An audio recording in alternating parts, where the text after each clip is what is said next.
Axşamınız xeyir. Biz bugün deməli abituriyentlərin imtahana düşən Xan Sarayı əfsanəsinin təhlilinə baxacağıq.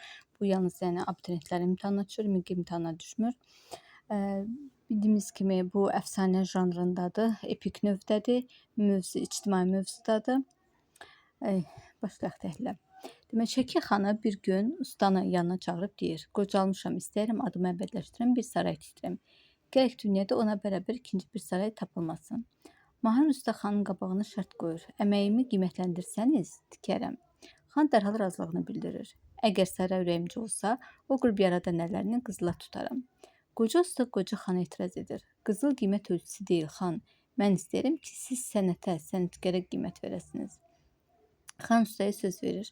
Usta şəhidlərini başına toplayıb işə başlayır. Vaxt tamam olanda hamı gəlib saraya baxır. Xan görür ki, usta doğrudan da möcüzə yaradıb. 2 mərtəbəli binada bir dənə də olsa mismar işlətməyib. Əlvan deməli mismar işlətməyib.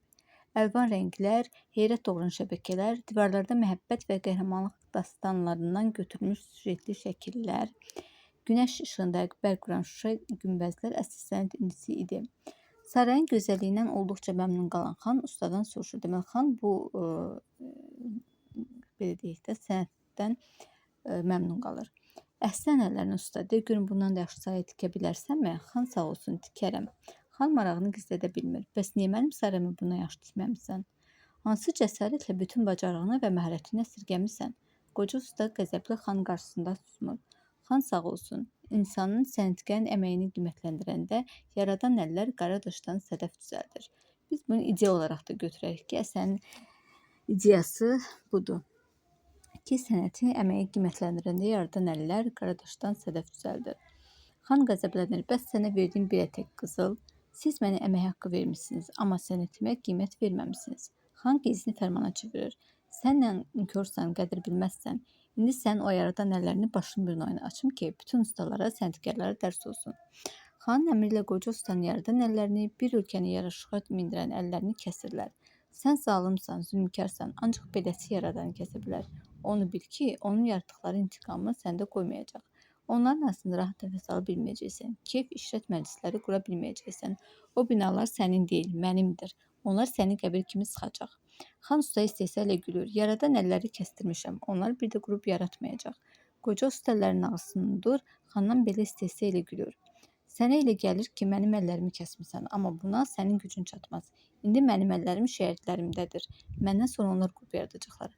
Gərək əvvəlcə dilini kəsəydim, sonra əllərini. Gec də olsa səhvimi düzəldərəm." Xan böyük tarixi abidələr yaradan bir sənətkarı öldürtdürür.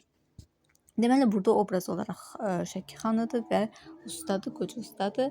Xan çox zalım, nankor, acgözdür, qəddardır. O belə deyək də, sənətə qiymət verə bilmir. Onun qoca ustanı yanında çağırmaqda məqsədi adını əbədiləşdirmək idi. O əmək haqqı olaraq, yəni qızıl versə də, o sənəti qiymətləndirə bilmir. Biz bunu hansı digər obrazla ortaq götürə bilərik? Deməli, Səməd Vurğunun Vaqif obrazında biz orada belə deyim, oradakı o xan obrazı İbrahim xandır, sonra Qacardır. Onlarla ortaq götürə bilərik ki, onlar sadəcə öz adlarını əbədiləşdirmək üçün o şairləri belə deyim də yanlarında saxlayırdılar. Yoxsa onlar ikisi də sənətə heç qiymət verməyə bacarmırdılar.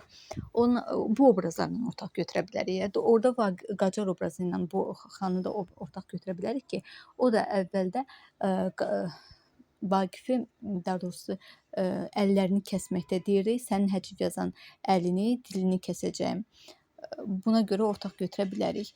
Bu əfsanədə xan peşman olur, heyfsilənir fikri getsə doğrudur. Çünki orada o heyfsilənir, axı deyir ki, əvvəlcə dilini kəsərdim gərək, sonra əllərini.